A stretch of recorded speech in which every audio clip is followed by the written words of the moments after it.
Assalamualaikum warahmatullahi taala wabarakatuh. Alhamdulillahirabbil alamin. Allahumma lakal hamdu kulluh wa lakash syukru kulluh wa ilaika yurja'ul amru kulluh alaniyatuhu wa sirruh. Allahumma fasalli wa sallim wa barik wa karrim wa 'azzim ala habibina syafi'ina wa maulana Muhammadin wa ala alihi wa ashabihi wa man tabi'ahum bi ihsanin ila yaumiddin. La haula wa la quwwata illa billahil aliyyil azim. Amma ba'du. Yang kami hormati, yang kami muliakan Ketua Dewan Kemakmuran Masjid beserta seluruh jajaran pengurus dan orang-orang yang hatinya terpaut dengan masjid, qalbuhu mu'allaqun bil masajid. Kita semuanya yang hadir di masjid yang mulia ini, di Raudhah min Riyadil Jannah. Kata Rasulullah sallallahu alaihi wasallam, ketika kita berada di suatu majlis, di situ disebutkan ayat-ayat Allah, di situ senantiasa disampaikan agar kita selalu ingat kepada Allah, maka itu adalah Raudhah min Riyadil Jannah, taman dari taman-taman surganya Allah Subhanahu wa taala. Semoga kebiasaan kita hadir di taman surganya Allah saat kita di dunia, semoga itu membuat kita menjadi kebiasaan itu diberkahkan oleh Allah sehingga kita pun masuk ke surganya Allah Subhanahu wa taala di akhirat kelak. Amin ya Allah ya rabbal alamin. Salawat salam kita sampaikan kepada qudwah kita, suri tauladan hidup dan kehidupan kita, baginda Nabi besar Muhammad sallallahu alaihi wasallam wa ala alihi wa ashabi ajmain. Hadirin yang dirahmati Allah Subhanahu wa taala, mari sama-sama kita awali majlis kita dengan kita memohon kepada Allah, semoga majlis kita penuh dengan rahmat dan kasih sayang dari Allah Subhanahu wa taala. A'udzubillahi minasyaitonir rajim. Bismillahirrahmanirrahim. Alhamdulillahi rabbil alamin. Allahumma salli wa sallim wa barik ala sayyidina Muhammadin wa ala alihi wa ashabihi ajma'in. Allahumma anfa'na bima 'allamtana wa 'allimna ma yanfa'una wa zidna 'ilma warzuqna fahma. Ya Allah ya arhamar rahimin, jadikanlah kami pribadi-pribadi yang senantiasa menebarkan kemanfaatan untuk orang-orang di sekitar kami ya Allah, untuk orang-orang yang senantiasa berinteraksi dengan kami ya Allah. Anugerahkan kepada kami ilmu yang bermanfaat ya Allah. Anugerahkan kepada kami pemahaman yang senantiasa menurunkan rahmat dari sisimu kepada kami, kepada keluarga kami, kepada tempat kerja kami, kepada orang-orang yang senantiasa terus berinteraksi dengan kami. Rabbana taqabbal minna innaka antas samiul alim wa tub alaina innaka antat tawwabur rahim. Wa sallallahu ala sayyidina Muhammadin wa ala alihi wa sahbihi ajma'in. Walhamdulillahi rabbil alamin. Hadirin yang dirahmati Allah Subhanahu wa taala, izinkan saya share terkait dengan the power of Hajj. Haji adalah sebagai kekuatan yang luar biasa. Bagi orang yang pernah melakukan haji, camkan. Bagi yang belum, kita camkan pula agar kita dipantaskan oleh Allah Subhanahu wa taala. Bukan artinya yang belum haji tidak pantas. Artinya kita memang harus memantaskan, baik itu yang sudah berhaji maupun yang belum berhaji, sebagai seorang yang muslim, orang yang beriman, senantiasa harus terus mengupgrade apa yang menjadi kewajiban kita, kualitas keimanan kita, kualitas tauhid kita, kualitas muamalah kita, kualitas akad-akad kita, kualitas aktivitas kita. Kita harus upgrade, karena ketika hari ini sama dengan kemarin, berarti kita merugi. Sama saja dengan hari kemarin, udah rugi kita. Rugi apa? Rugi waktu, tenaga, pikiran, ya. Bahkan kalau ada biaya sama saja itu rugi.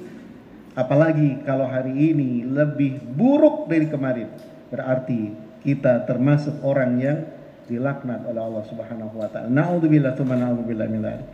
Wasilah sarana kita untuk mengupgrade kualitas kita, maka termasuknya adanya majelis ilmu seperti ini harus membuat kita menjadi lebih baik. Mudah-mudahan Allah rahmati kita, Allah berkahi kita, amin ya rabbal alamin. Terkait dengan haji, nah ini banyak yang sudah berhaji di sini. Kita harus tahu grand way-nya Allah mewajibkan kita berhaji. Ya, kita tahu bahwasanya haji adalah salah satu rukun dalam Islam. Sehingga orang yang sudah mampu harus berhaji. Tapi tidak hanya itu. Ya, kalau kewajiban tentang haji, ya ini termasuk dalam rukun Islam.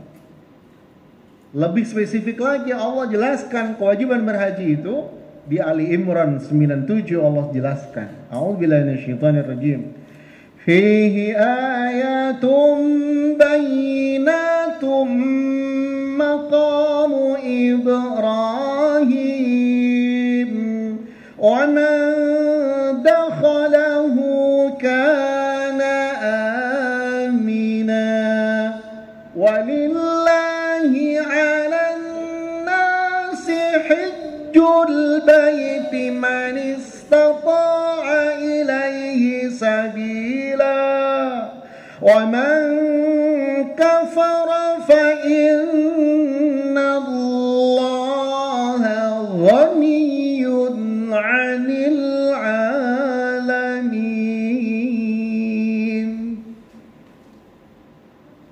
Allahu Akbar gitu dong. Salat di Masjidil Haram gitu ya. Salah satu kewajiban manusia kepada Tuhannya adalah menunaikan ibadah haji ke Baitullah manistata'a, bagi mereka yang istita'ah, bagi mereka yang mampu, ilaihi sabila, untuk melakukan perjalanannya, baik finansial untuk perjalanan, baik physically untuk perjalanan, ya, bahkan sekarang itu yang menjadi ukuran istita'ah itu harus ada surat istita'ah itu dari medis. Sekarang menjadi wajib itu. Padahal istita'ah itu tidak hanya kesehatan, menjadi penting saat ini di stressing oleh pemerintah agar punya surat istita'ah berupa sehat. Kenapa? Karena memang haji itu adalah perjalanan yang penuh dengan fisik. Ya, tapi nggak cuman fisik saja, dua-duanya, gitu ya. Nah, berdasarkan kewajiban ini, maka satu pertanyaan besar, grand way-nya, mengapa Allah itu mewajibkan kita untuk berhaji sampai Allah menegaskan seperti ini ya. Baik, kita akan sampaikan minimal 3 saja ya, karena waktunya terbatas.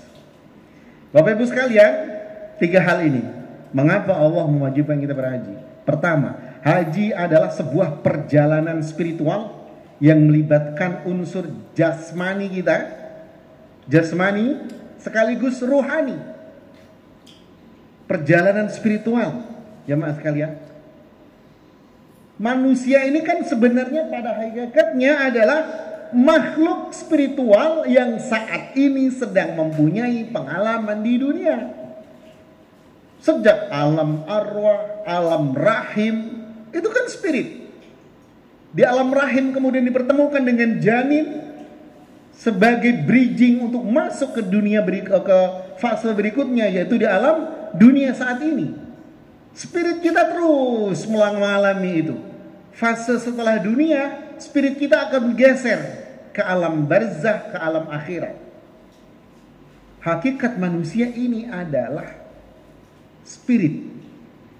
Manusia yang saat ini sedang punya pengalaman di dunia, sehingga haji itu merupakan perjalanan spiritual yang langsung melibatkan 2 unsur penting ini, jasmani kita secara fisik ini dan ruhani kita.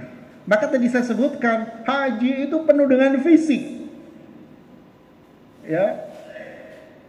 Apa coba yang gak butuh fisik di haji itu? Umroh saja nih, umroh itu kan haji juga, haji kecil, ya. Haji akbar itu ya haji yang ada wukuf di Arafah, itu haji akbar namanya.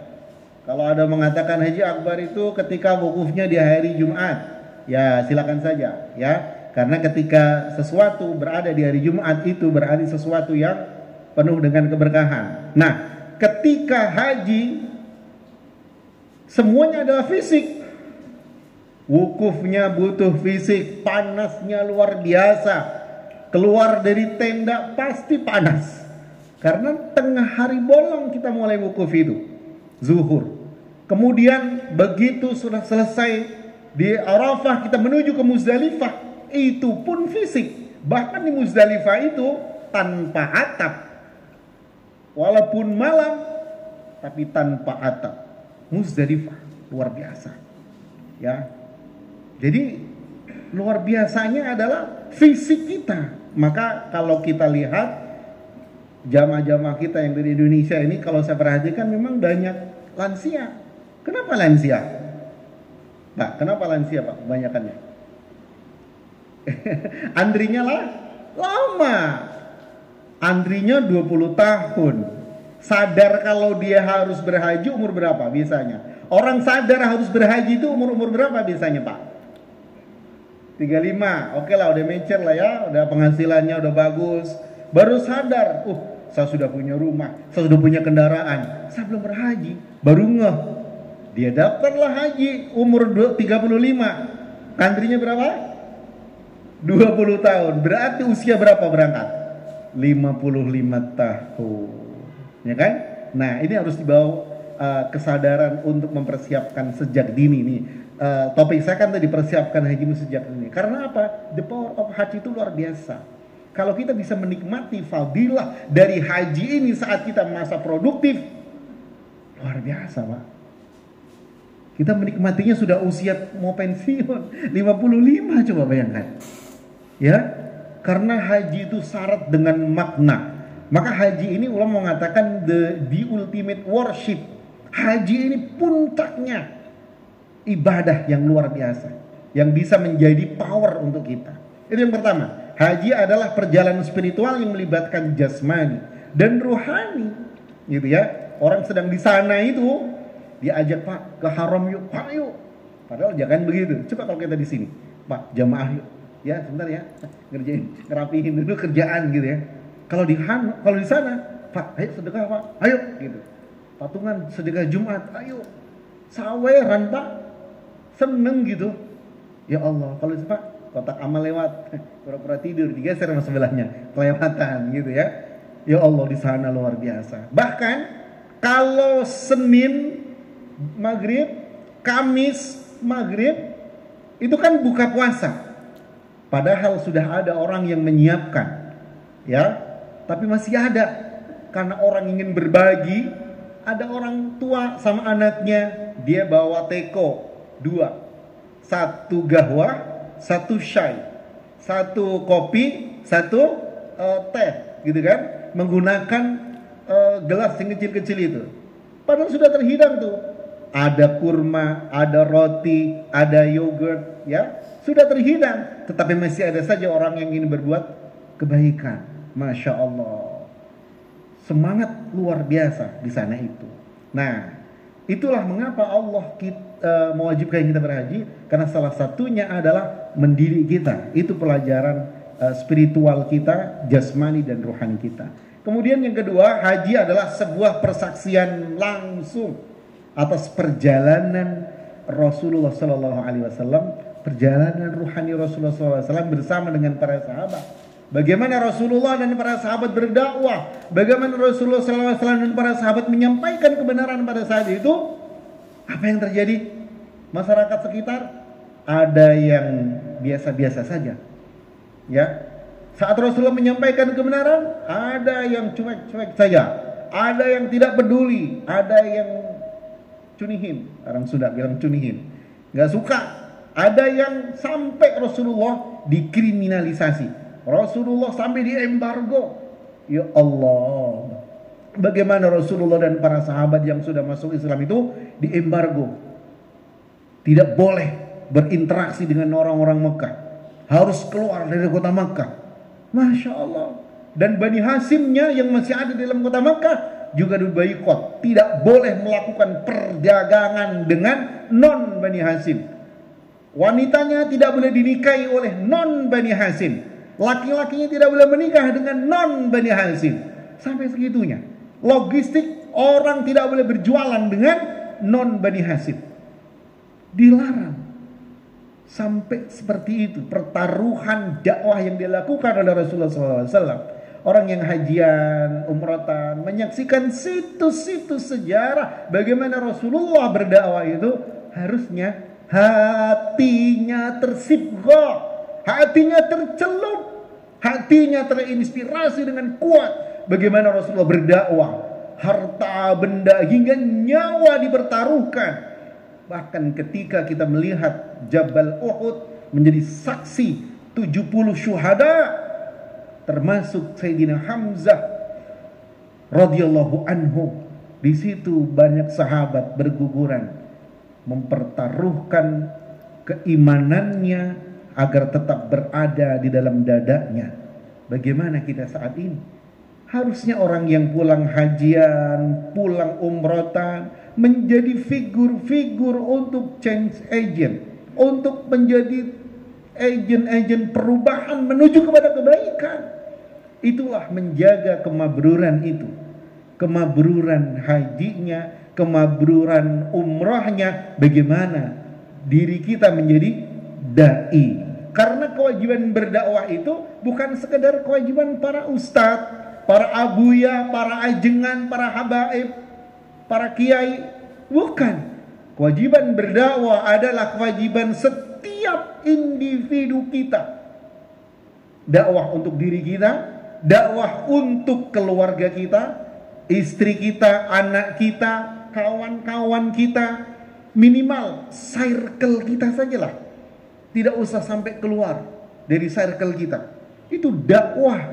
Masing-masing kita adalah ad-da'i ilallah sesuai dengan kemampuan kita, kapasitas kita, kewenangan kita, fungsi kita. Namanya dakwah itu adalah al-amru bil ma'ruf wan nahyu 'anil munkar. Mengajak melakukan kebaikan dan melarang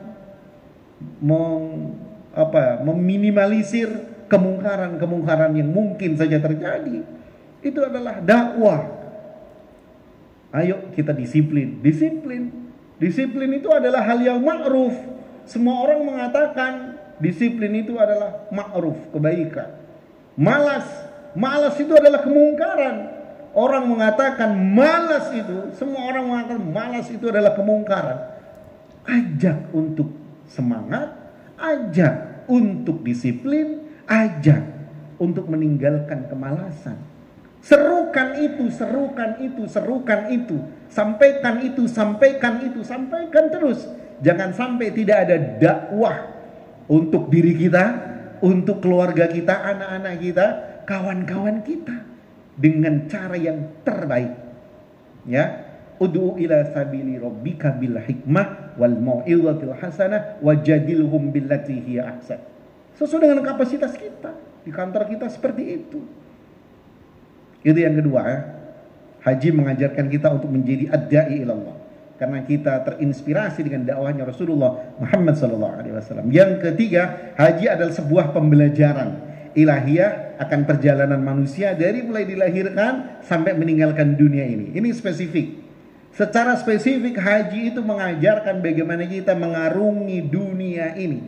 Makanya nanti ritual-ritual haji dari mulai pakaian ihram, wukuf di Arafah, Muzdalifah dan seterusnya, itu adalah syarat sekali dengan makna. Kalau orang bisa melakukan itu dengan sebaik-baiknya, mengambil pelajaran, mengambil hikmah saat melakukan hajian atau umrah, Masya Allah, diterapkan dalam kesehariannya, maka dia akan menjadi pribadi-pribadi yang unggul. Karena kata master training, ya, training yang paling bagus kurikulum dan reaksinya sebenarnya adalah haji. Cuman begitu training, dapat pelajaran, menguap gitu saja. Ya, karena keberhasilan training itu juga paling 40% gitu ya. Masih bagus, masih ada 40% gitu. Tapi kalau menguap begitu saja, naudzubillah, naudzubillah min dzalik. Ya, Bapak Ibu sekalian, makanya haji ini menjadi wajib. Allah mewajibkan karena menjadi penting dan menjadi kebutuhan kita sebagai umat Nabi kita Muhammad SAW, sebagai hamba Allah Subhanahu wa taala. Ada sebuah hadis qudsi, ya, Allah Azza wa Jalla berfirman, sesungguhnya seorang hamba yang telah aku anugerahi kesehatan badan, aku telah luaskan rizki atau penghidupannya, kok lewat pada 5 tahun, padanya 5 tahun, namun dia tidak mendatangiku, yaitu berhaji, ya, maka dia benar-benar dicegah dari kebaikan. Hadis qudsi riwayat Imam Al-Baihaqi dan Imam Ibnu Hibban. Kalau dia mampu, sehat, ada rezekinya, kok selama 5 tahun itu dia tidak melakukan hajian itu, belum berhaji segala macam gitu ya, maka sungguh dia dicegah dari kebaikan-kebaikan lainnya. Naudzubillah, tsumma naudzubillah min dzalik. Maka kemudian bagaimana kita mempersiapkannya itu? Baik Bapak Ibu sekalian, satu pertanyaan yang mungkin ya dijawab saja masing-masing gitu ya. Siapa yang ingin berhaji lagi? Siapa yang ingin berhaji? Yang sudah haji ingin berhaji lagi? Yang belum haji? Oh, yang sudah berhaji ingin haji lagi. Masya Allah, luar biasa. Nggak ada orang yang kapok berhaji itu Pak. Ya. Umroh sekarang katanya dibatasi gitu ya, 8 bulan baru bisa umroh lagi. Ya kalau setiap tahun umroh ya pastinya pembimbing lah ya. Kalau pembimbing mungkin setiap bulan juga berangkat gitu kalau pembimbing ya. Tapi kalau hajian itu begitu sudah haji nanti 10 tahun berikutnya baru bisa mendaftar haji gitu. Jadi kalau haji itu Pak, kalau sudah berangkat tahun 2025 ini, nanti daftar haji itu bisa setelah 10 tahun. Untuk memberikan kesempatan kepada yang lain, gitu kira-kira ya. Maka itu tuh kebijakan pemerintah seperti itu. Nah, yang siapa yang mau berhaji lagi ya nggak apa-apa, gitu ya. Kata ada ulama kita mengatakan barang siapa yang mempersiapkan hajinya sekali, persiapannya cuma sekali, Allah akan menghajikan dia sekali. Barang siapa yang mempersiapkan hajinya 2 kali, maka dia akan dihajikan oleh Allah 2 kali. Man labba marratan hajjahullahu marratan. Man labba marratain hajjahullahu marratain. Ya, barang siapa yang bertalbiyah sekali, maka dia akan dihajikan sekali. Barang siapa, artinya bertalbiyah apa? Mempersiapkan dirinya untuk berhaji. Persiapannya cuma sekali, ya Allah akan memberikan kesempatan haji sekali. Tapi kalau dia mempersiapkan dan mau untuk berhaji yang kedua kali, maka dia Allah akan menghajikannya 2 kali dan seterusnya. Maka kemudian bagaimana niatan kita? Sudah terbesitkah niatan kita untuk berhaji? Sudah sejauh mana langkah kita untuk menuju ke Baitullah untuk melakukan haji ataupun umrah? Ustaz, nanti aja dah Ustaz, kalau sudah rezekinya sudah banyak Ustaz. Iya, biasanya begitu. Nanti saja kalau sudah sisa rezekinya, sudah melimpah. Tapi tadi itu, kalau uwernya itu baru 35, nunggunya 20 jadi 55. Coba ketika kita bisa melakukan itu sejak dini, maka insya Allah itu akan bisa kita lakukan saat kita masih fit badan kita ya. Baik Bapak sekalian, mari sama-sama kita bertalbiyah sebagai doa kita ya. Mudah-mudahan ini menjadi wasilah kita, penguat kita agar kita diberikan kesempatan oleh Allah Subhanahu wa taala untuk bertalbiyah. Niatkan dalam kalbu kita ya, niatkan dalam kalbu kita untuk menguatkan diri kita berhaji. Mudah-mudahan haji reguler lah atau haji khusus kalau bisa gitu ya. Mudah-mudahan Allah berikan jalan, berikan solusi kepada kita. Sama-sama ya kita bertalbiyah pelan-pelan ya. Labbaik Allahumma labbaik bersama. Labbaik la syarika laka labbaik. Innal hamda wan ni'mata laka wal mulk la syarika lak. Bersama-sama. Labbaik Allah.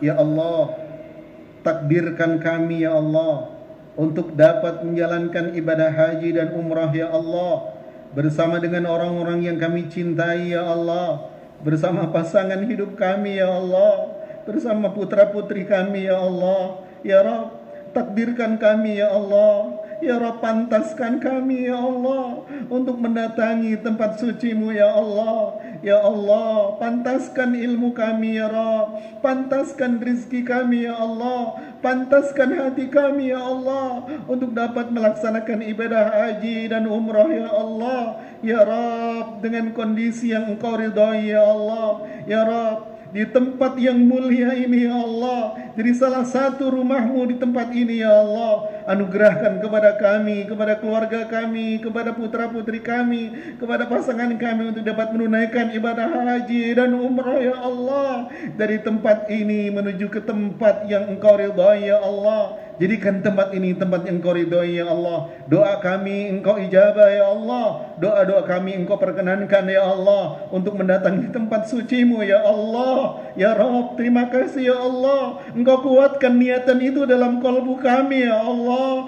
Begitu dalam niat kami untuk menjalankan ibadah haji dan umrah ya Rabb. Terima kasih ya Allah, niatan itu senantiasa muncul dalam kalbu kami ya Allah. Bantu kami untuk merealisasikannya ya Allah. Bantu kami untuk melangkah satu demi langkah satu berikutnya ya Allah, sehingga kami dapat mendatangi tempat suci-Mu untuk menjalankan ibadah haji dan umrah ya Allah. Dengan ridha-Mu, dengan rahmat-Mu ya Allah, kabulkanlah doa-doa kami ini ya Allah. Wassallallahu ala sayyidina Muhammadin wa ala alihi wa sahbihi ajma'in. Walhamdulillahi rabbil alamin.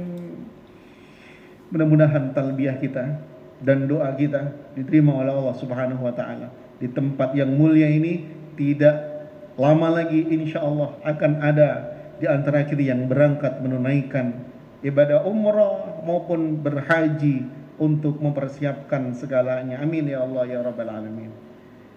Masyaallah hadirin hafizakumullah, masih ada waktu kurang lebih berapa menit?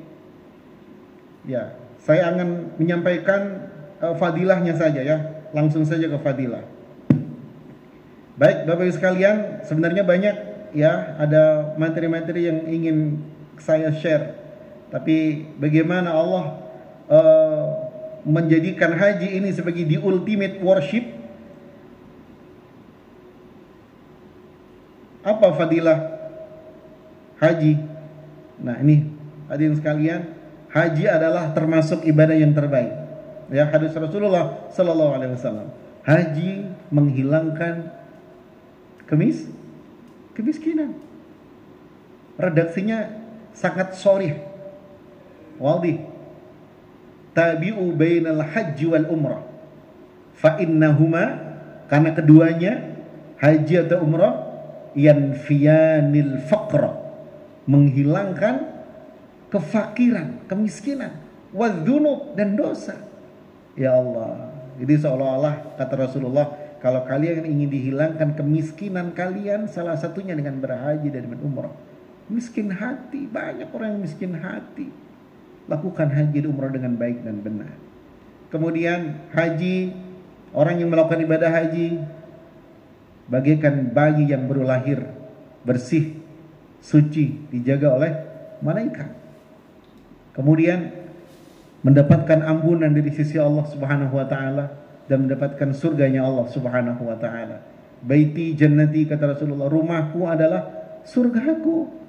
Karena dalam rumahnya, dalam rumah tangganya dihiasi dengan nilai-nilai yang diterapkan saat mendapatkan hajian itu luar biasa. Mungkin tidak hanya baiti jannati, diwani jannati misalnya, kantorku. Nah, kantorku adalah surgaku. Bagaimana kita bisa menciptakan itu? Terapkan nilai-nilai haji yang sudah kita dapatkan saat kita berhaji. Camkan dengan baik. Jadikan itu sebagai wujud kemakburan haji kita. Kemudian, Bapak Ibu sekalian, ini biaya haji akan diganti dan dilipat gandakan oleh Allah Subhanahu wa taala. Hadis Rasulullah SAW, an-nafaqah fil haji kan nafaqah fi sabilillah bi sab'i mi'ati dhi'fin. Ya. Nafkah, biaya yang dialokasikan untuk melakukan ibadah haji itu akan diganti oleh Allah Subhanahu wa taala dan dilipat gandakan oleh Allah Subhanahu wa taala bi sab'i mi'ati dhi'fin. 700 kali lipatan. Ini minimal loh Pak ya. Allah bisa melipat gandakan mayyasha. Allah yang kehendaki. Masya Allah. Mungkin kondisinya lebih baik lagi, karirnya lebih baik lagi, keluarganya lebih baik lagi. Ketika apa? Ketika dia mampu menjaga kemakburan itu. Tidak sedikit kisah-kisah tentang hal itu. Banyak orang yang mengalami hal itu. Maka camkan untuk kita semuanya. Semoga Allah Subhanahu wa taala memberikan kebaikan-kebaikan kepada kita semuanya, ya. Yang sudah terbersit niatnya untuk berhaji, wujudkan. Ya, wujudkan. Jangan hanya sekedar ada dalam memori, tetapi diwujudkan. Apa langkah pertamanya, Pak? Nah, ada yang jawab. Langkah pertamanya apa? Ternyata pemerintah itu dalam peraturan pemerintah nomor 5 tahun 2018 disebutkan bagi masyarakat yang ingin menunaikan ibadah haji harus mempunyai tabungan khusus haji.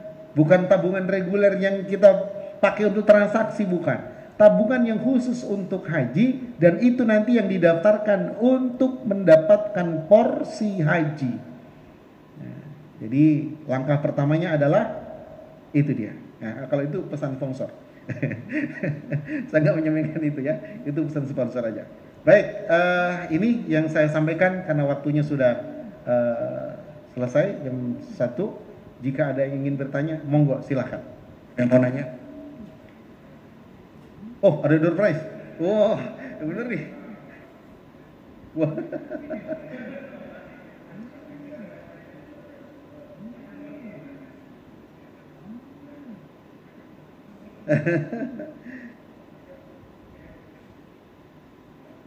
Silakan kalau ada yang ditanyakan. Siapa tahu dengan bertanya berarti beliau ya, silakan.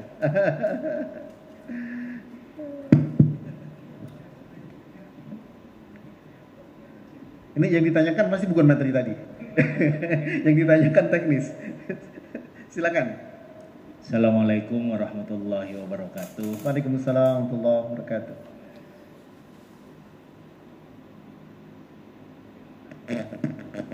Aduh, apa namanya?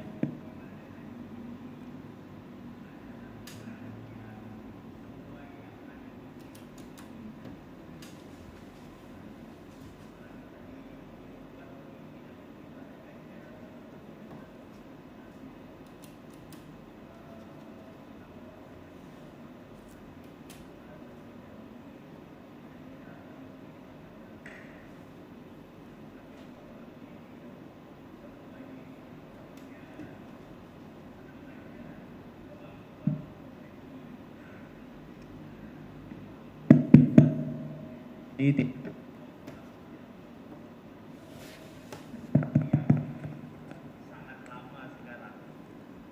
Kita misalnya masa tunggu itu bisa sampai 25 sampai 30 tahun. Ya, itu ada datanya.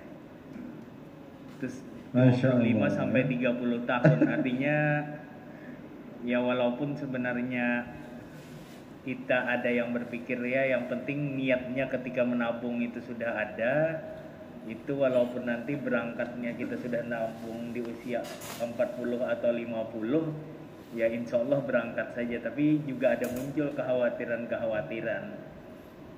Nah artinya jangan sampai nanti kita, pasti adalah pikiran yang seperti itu, jangan sampai ketika kita daftar di usia sekian itu kita tidak sampai nanti berangkat dengan masa tunggu yang sangat lama tadi.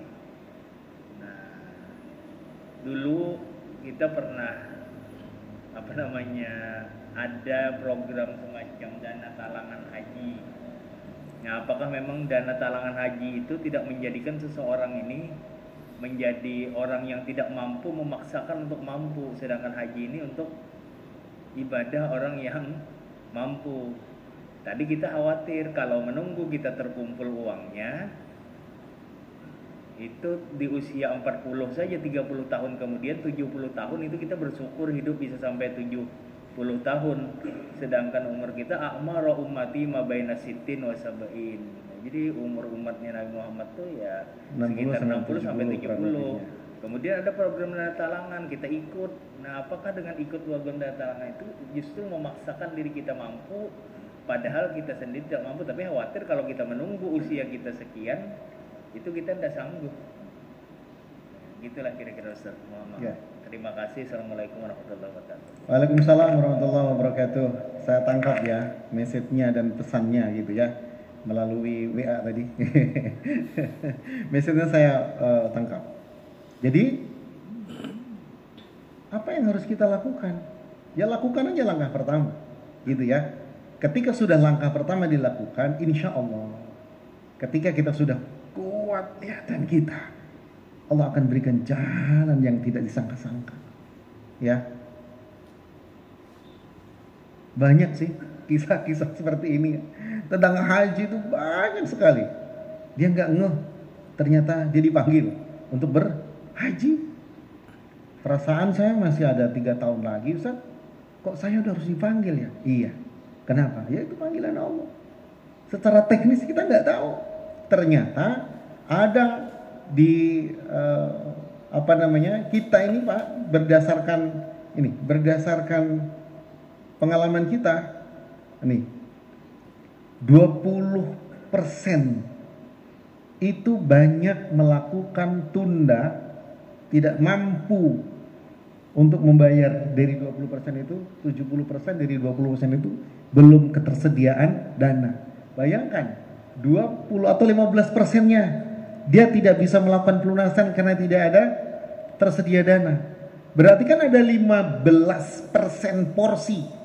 Ya, 15% porsi yang itu harusnya orang itu tahun depan dia terpanggil. Ya, tertarik oleh sistem. Ditawarkanlah, Pak, ada 15% nih yang di gelombang pertama melakukan pelunasan, tidak bisa melakukan pelunasan karena tidak ada dana. Mau nggak Pak? Bapak misalnya masih tahun depan sebenarnya, karena ada seperti ini, mau nggak Bapak masuk? Akhirnya tertarik, gitu ya. Nah, kenapa? Ini by system. Sudah dilakukan, diberikan kesempatan untuk melakukan pelunasan, tapi karena belum adanya dana yang tersedia untuk melakukan pelunasan, sehingga yang terjadi adalah, ayo daripada kuota Indonesia masih kosong, diambillah yang setahun berikutnya sesuai dengan apa? Kabupaten kotanya, gitu ya. Ini tidak merata. Ada yang full semuanya berangkat di kabupaten kota itu, ada yang enggak. Nah, ini kan kemudian akhirnya terakumulasi. Oh, 15% tidak bisa melunasi karena belum tersedia dana. Kenapa? Karena saat dia punya porsi tidak melakukan nabung lagi. Begitu dipanggil oleh Kemenak, datang ke KBIHU-nya, Pak, saya katanya pelunasan, nggak ada uang Pak, adanya surat tanah.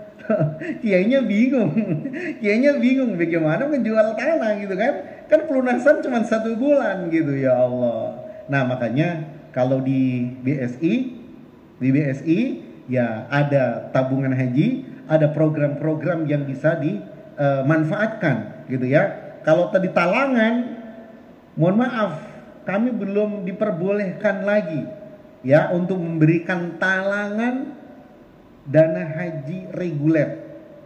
Reguler. Kami belum diperkenankan, walaupun secara fikihnya diperbolehkan. Kenapa? Karena dia harus lunas sebelum keberangkatan. Jadi dia mampu mengatur cash flow-nya, ya, mampu dari mana? Mengatur cash flow. Dia mendapatkan talangan dana untuk talangan haji, dia mampu dengan mengatur cash flow-nya. Syaratnya adalah nanti sebelum keberangkatan harus lunas, nggak boleh ngutang, ya. Porsinya saja yang ngutang. Karena apa? Mengatur cash flow, gitu. Secara fikihnya, fatwa MUI-nya ada, ya. Tetapi kebijakan pemerintah, ya, dalam hal ini Kementerian Agama pada saat itu menyetop talangan haji itu, ya, karena begitu ada talangan haji, apa yang terjadi? Antrian jadi makin banyak, gitu. Karena orang memaksakan mendapatkan porsi. Kalau di Malaysia, Pak, orang anak baru lahir itu sudah didaftarkan untuk porsi hajinya itu di Malaysia. Sehingga di Malaysia itu masa tunggunya berapa? Sampai 60-an tahun. Bayangkan.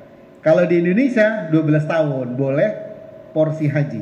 12 tahun. Anak kita, cucu kita kalau sudah 12 tahun kita ada rezeki, gitu ya, berikan hadiah porsi haji di usia 12 tahun. Gitu. Hadiahnya ya 25 juta. Kalau dibeliin HP kan ya mirip-mirip lah ya, gitu. Tapi hadiahnya porsi haji, gitu.